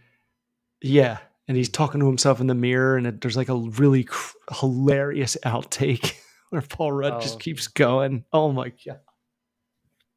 It's almost like the one where Steve Carell just keeps going about the first time he went deer hunting, and he's like, and then I shot him, but he didn't die, and so then I had to hit him with a shovel, and I just had to keep hitting him, and he just wouldn't die. This dumb deer, and I didn't. But finally, he died, and is good eating. But we didn't eat him. It was all yucky. Like he just keeps going, and it just keeps getting worse. And he's like, "Yeah, that was the first time I went hunting." So yeah, I've been hunting. It was like, "Have you ever been hunting before?" Yeah, I went hunting. It's like this gross story. So funny. yeah. Paul Rudd outtakes are man. pretty hilarious. I was telling. Well, that's Steve Carell. Oh, that was Steve Carell, but also That was The Office. Yeah. with Paul Rudd. I was saying to that Ruby like was picking up her toys the other day, but she was picking them up like in Wet Hot American Summer when he has to like pick up. He like throws his tray on the ground and they're like, "Hey, pick that up before you get out of here." And he's just like like all dead armed, like I don't want to pick things up. It was like the best. He like stomps. Of like doing all the things you don't want to do, and he picks up the one thing, and then it's like the other thing's all the way over there, so he's like throws his body around like a rag doll. Like it was hilarious. It was like one of the best comedic scenes and put to film, I would say. It was like Buster Keaton. It was just like because we've all been there. It's like you're tired, you don't want to clean up your room. Like that's exactly what you feel like. Oh yeah, exactly. He was on I think he was on some podcast, but I think it was that Smartless one where it's Jason Bateman, the guy of Batman Lego voice, Oh yeah. And the gay guy from Will and Grace. They have a podcast, Smartless. It's pretty funny. It's pretty good. It's so weird. They're like We still good have to name our friends. podcast. Will Arnett. Oh yeah. Do you have any other names? Yeah. But anyway, Paul Rudd was on there, and he was like filming that movie was like going away for camp because we slept there in the camp in like the bunks. Yeah, they had like And he's 2 like all the weeks to actors shoot the just whole stayed thing, there. yeah. It's And it so like rained cool. 90% of the time or something. Like that's why like in every scene it like things are like dripping even though there was no rain in the scene. And then the camp found out what they were actually recording, and the camp was like, "Get out. Like we didn't know that this is what you were going to be doing." So the camp like got all pissed at them. But Paul Rudd on like Hot Ones has to be one of the best interviews I've ever seen, and he goes through the whole thing and like makes like a super dip of like all the sauces, and then like eat, like I'm like, oh my gosh, I can't. And he doesn't even eat wings. And the funniest thing he said was like, what's the one guy's name? The one chef that has his like hair spiked up all the time and like Guy Fieri. Guy Fieri, yeah. But I guess you're not supposed to say his name like Fieri. It's like Fieri. Fioli or something like that. Like, and like that somehow comes up. Paul Rudd just goes, "Oh, really? Fuck that guy."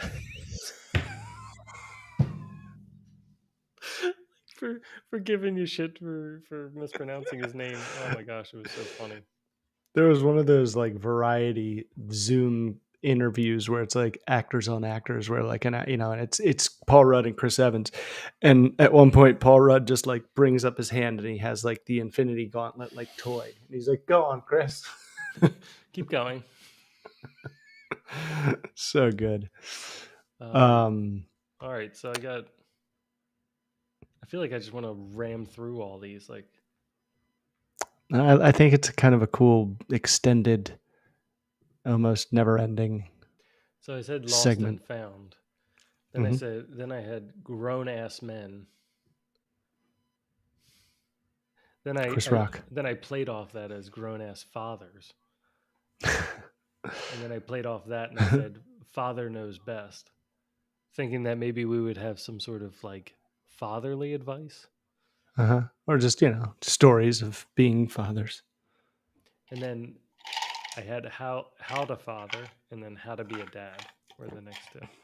So that was actually a funny book I found for one of my friends when he became a father. I found it like in a Goodwill, and it was like how to father, and it was like this book from like the 50s that was like basically like, oh, if your wife talks too much around the kids, just smack them, and then if your children don't listen, like just put them in a camp for a Leave. little while. Yeah, right. Like it was Go very, out for cigarettes and don't come back. yes, yeah, the bridge of the nose won't break. Like it was all these.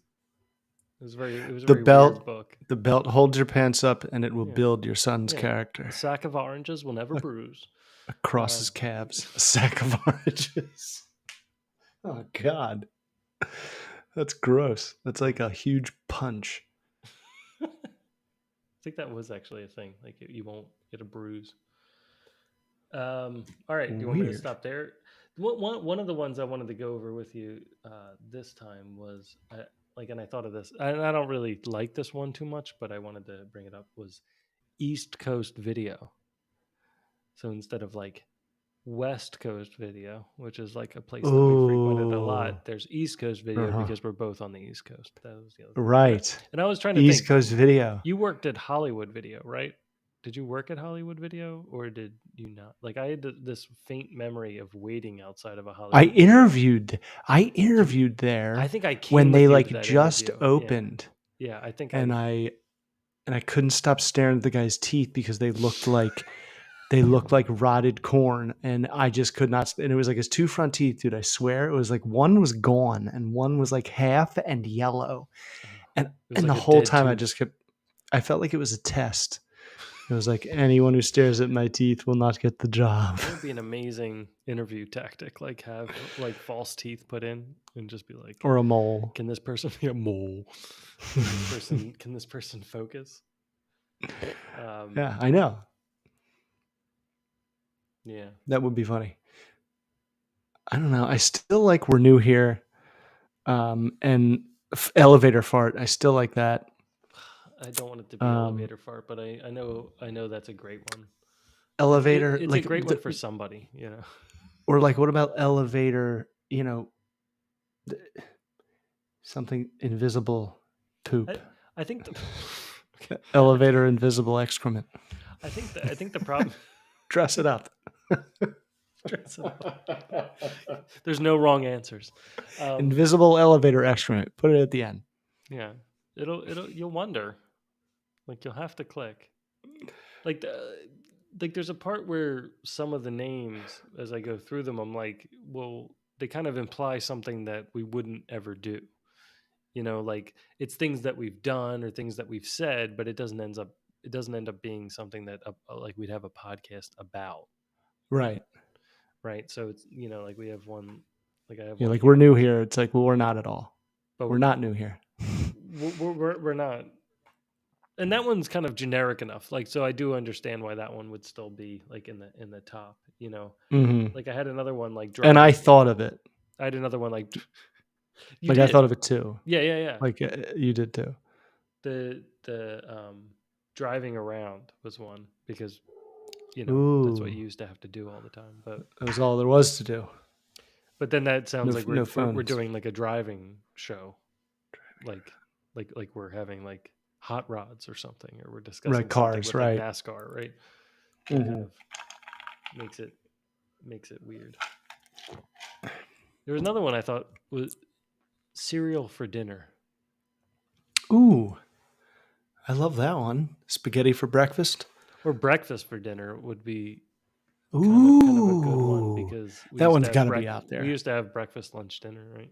As a thing. For that was a seg. A seg. By the way, we never got to do a like an annoying thing or whatever. A peeve. A peeve. A peeve. I had a good peeve, but it's kind of expired at this point. But why? Well, because it was timely. It was timely for the last episode. Oh, okay. It was like what was happening? It was Easter egg hunts. Easter egg hunts drive me nuts. Because I did 10,000 on Easter Sunday. Right. Because everyone does one, but also they kind of fall into two categories, right? It's like Pardon. you've staged it enough that it's a complete free for all, or it's completely equal. So you can either go. You're either like go and everyone gets 4, which is just every kid's two dream. You know, two every kid's golden dream is like eggs. get 4. You know, like Yeah, limit right. yourself, limit your extreme childness to 4, right? Or you You won't be go, able to handle losing. or you get the other extreme where it's just actually a free for all, and there's like the parents cheering on the kids who are throwing elbows, and it's like some Ugh, 12-year-old is just like wham, like give me your eggs, taking it like, and it just so seriously. Like there's $1 million in those eggs. and it's like, oh my gosh, It's that ruined. I just hate it because there's no way anybody comes away happy. It's like, because like even with the 4 one, the kids are walking off and then some other parents will be like, did you get 4? Is that it? My son didn't get one. Take one out of yours so you both have Oh, 3. It's like, no, we're not doing that. It's just too I stressful. was Like, I just I wanted was my own egg hunt. I don't want to go to community egg hunts anymore. no. And what is with this community icon? Is that for like kids that were adopted or something? I mean, like me and my brother, we ran to our backyards in our old house and in our house that and didn't join a whole bunch of stiffs. It's just you're asking for chaos, and I'm not a fan. It reminds me of these parents who they do things with their kids, but 80% of the time they're on their phone. The other percent, they're taking a picture of their kid doing what they're supposed to be doing. That's like a bonding moment. But the other time, they're not doing anything with the kid. It's like I was with Hannah at the pool, and this mom takes her girl to the pool and is just talking on the phone the whole time. And the kid's like, "Mom, play with me," and the mom's just not even there. And I'm in like the pool with Charlie, and Hannah and Charlie now can swim, but they hang all over me, and it's the best. I mean, my back hurt for like a week afterwards, but it's awesome. And Dad this pain. mom, I'm like, you are. It's like you're gonna go make it look like you're like an impossible mom to imitate, online. And all these moms that Oh like yeah. break their backs are gonna be like, oh fuck, I don't go to the pool. Like I don't do. Like I'm cleaning the house, I'm eating, making all the dinners, and I look like shit. Right. Yeah. They're gonna look at And your there's this Instagram story and be like, expectation, "Oh my gosh, how does she have time?" And it's like right? she doesn't. She doesn't actually do it. And she has nothing. Like there's no, yeah, it's so bad. I see that sometimes, like when we, you know, like I feel like some kids don't get the same level of joking. That like, so like I'll drop Oh yeah. I'll drop Leo off in the morning, and like all the whole kindergarten's lined up and stuff, and one kid had Spider-Man sneakers on the one day, and I was like, oh cool, Spider-Man sneakers, so you can like walk up walls. And he's like, no, they don't walk up walls. I'm like, no, they're Spider-Man sneakers. Have you ever tried? And he's like, no, I never really tried. I'm like, you should probably check it out, because most Spider-Man sneakers that I've ever come across have been able to walk up walls. So you should go try it. Next time you walk up to a wall, like just see if it sticks. If it doesn't stick, maybe it's an old one. Somebody used it up too much. Like kids, and they just kind of look at you like, no, that doesn't work in this world. Like, why is this guy, Right. saying this See, to me? I'm like, I know Hannah would like, she would like recognize what you were doing and play along immediately. She'd be like, Yeah. yeah, and I can do it, but that's because, I've really drilled it in. And that's the thing. Make believe. Like, I'm not saying like parents are different. Like some parents are a bit more like educational and stuff like that. Some other parents are like a bit more We all um, have our strengths. like free spirit or something. Like I'm not saying that there's a right or wrong way. I just really enjoy when I get a kid who's completely gullible because he's never been pushed to like the limit of believing something. Of imagination. Yeah. And so like when we have Leo's party, um, we've been like I break out all the stand equipment, like all the tug of Nice. war rope and stuff. It's really fun. Like if any parent out there doesn't have a tug of war rope, go get one. It is the best thing to have at a kid's birthday party because you can line up all the kids versus you.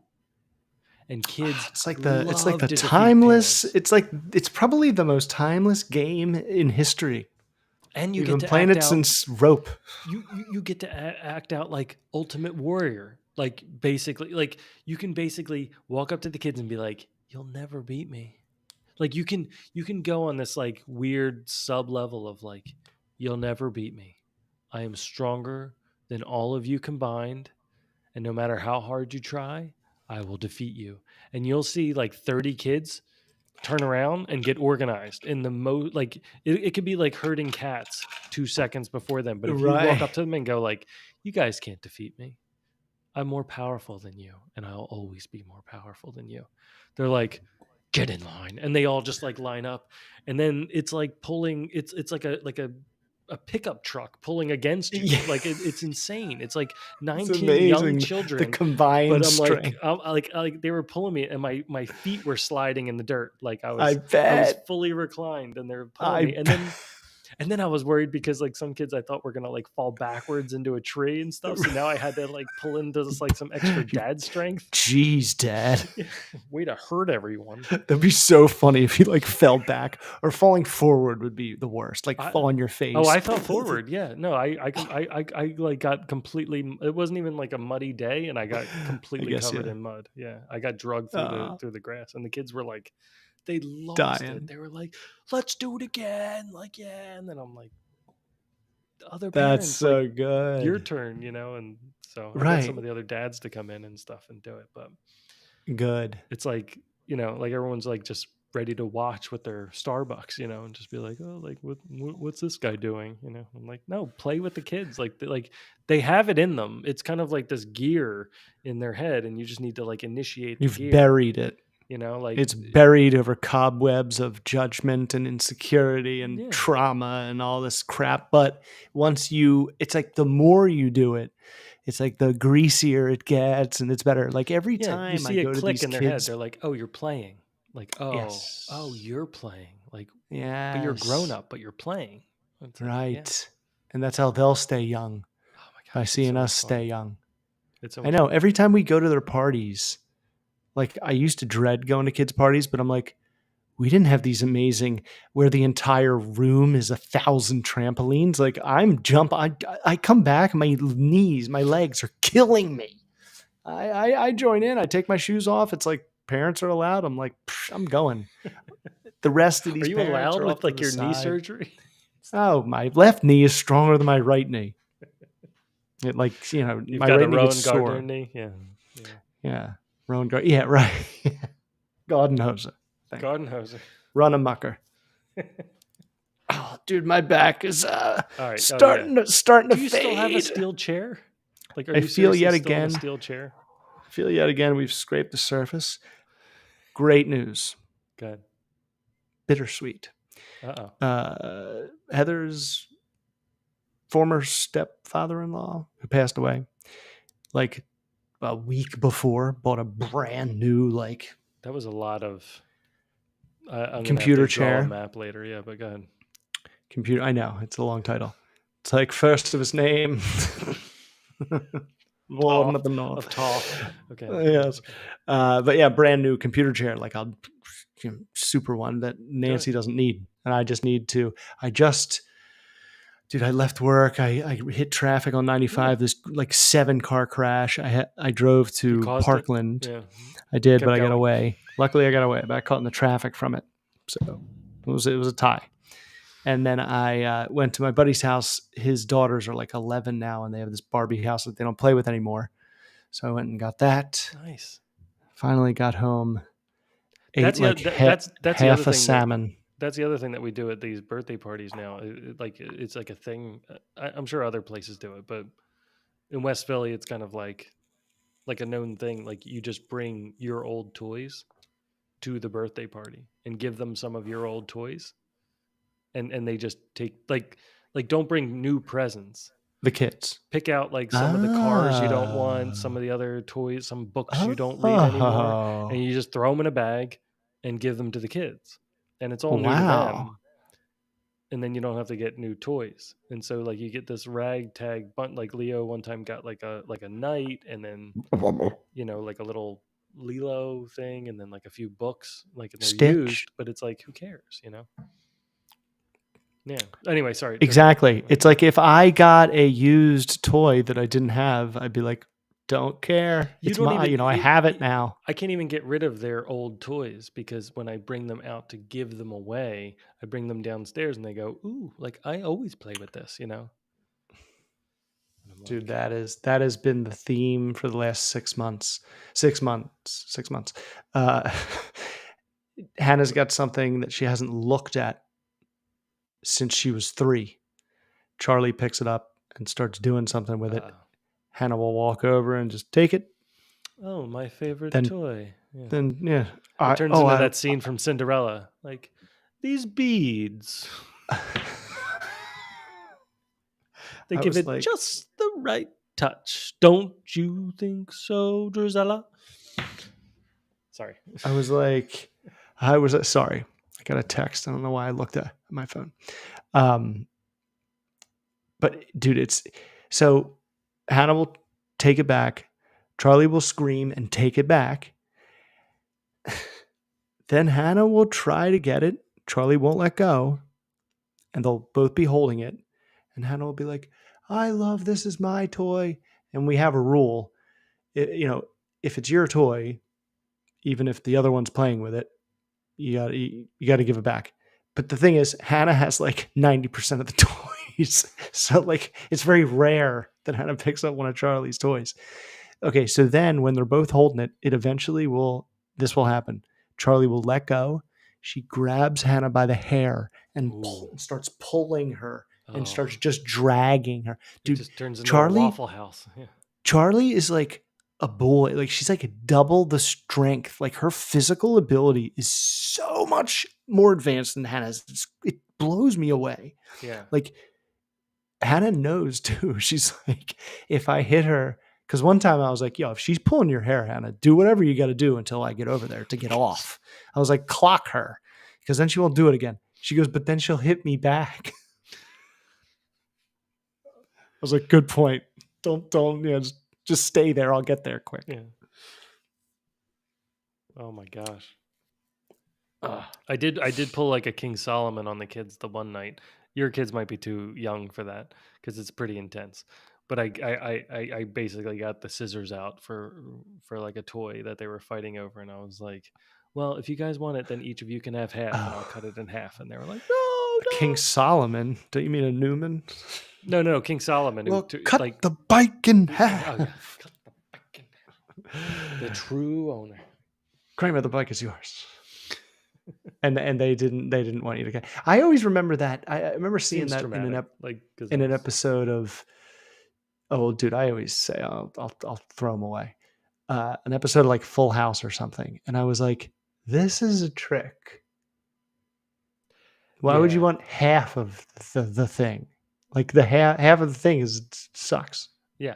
Well, I think that's kind of the point, right? Well, right, but I just remember figuring that out quite young and being like, "Okay, big test. Come on, you should see the ones Hauber gives." All right, man. I'm gonna go stretch my lumbar, my lobotomy. Yeah. Hey, have you gotten a thing yet? A colostomy? Whatever the heck. A colostomy bag? No, I have not got a colostomy bag. Hanging off the side of me. Colonoscopy. Columbine. Colonies. Nope, that was a different. Cholesterol. Lockhart? Yes. Flockhart. Heather Locklear. A colostomy bag. No, that's not it. Colonoscopy. Colonoscopy, yes, for the colon. 5th try. No, not yet. I don't think. I mean, Kelly's all up on this stuff because she's right. She that's why I'm asking urology. No, I think it's like 45 or something. That's what I thought. They keep pushing it back. She doesn't want me to go too early because like normally what happens is you get, and I'm gonna not medical advice. Right. The because I Hearsay. don't like, again, This is hearsay. well, yeah, it's different hearsay because it's hearsay that I've heard from my wife, which means Quoted that I source. wasn't completely listening. So on top of me not having any medical experience, I heard something that was medical advice given to me, which I also was not listening to. And then on top of that, it was coming from my wife while I was probably like doing something else and wasn't giving her my full attention like I should have been. And so therefore it's like threefold probably wrong information. But I'm pretty sure Probably what she right. said was like when you get the PSA information for like prostate cancer and stuff like that, that like you can get kind of like a false positive, which might lead you down a path of getting like treatment that maybe you don't exactly need. It's kind of like a check, you know, but like getting it too early might do it. But I don't know, whatever. Just go get checked. All you people out Yeah, there, go I'm get looking checked. forward to it. I just want to know when I'm supposed to do it. I'm nervous but excited. Yeah, I mean, I don't think it's like a GoPro or anything, you know, like that would probably be No. much. Well, 360 camera. Yeah. just a little bit smaller. That'd be fine. Yeah. We could do it Good live. cucumber. We could do it live. Yeah. We'll do it live. Didn't somebody do it? Didn't like they just do that recently? Like Ryan Reynolds and Rob McElhenney, like he did it, like one of them did a colonoscopy live or something like that. Like it was like a live broadcast. I don't know. Yeah. I don't know. I know Tom Green did his testicle surgery. That's an old one. That's I listened to the Bum song That's like a deep yesterday. cut. That's deep. You listened to the Yeah, I Bum know. song yesterday. Yeah, the Bum is on the thing. It was on the radio. There The was a loon. time where Play the there was loon like a again. time where he was the funniest guy in the world. Oh my gosh, he was like on top of the world, and he still like got it together now. I think Mhm. I saw him recently on something. I forget what it was, but it was just like I'm like, oh, He's I'll got watch his Tom like Green for a talk little bit. show. Yeah, He's but he's not he had married his to what's his her name peak. anymore, right? Like he's not married Drew. to No, Drew no, anymore, right? no, no, no. Divorced. But they're still friends, That's good. which is I mean, not, they which probably is didn't great. really belong together, but that's nice. That's No. nice that they're friends. All right, All right. wrap it up there. All right, brother. Peace.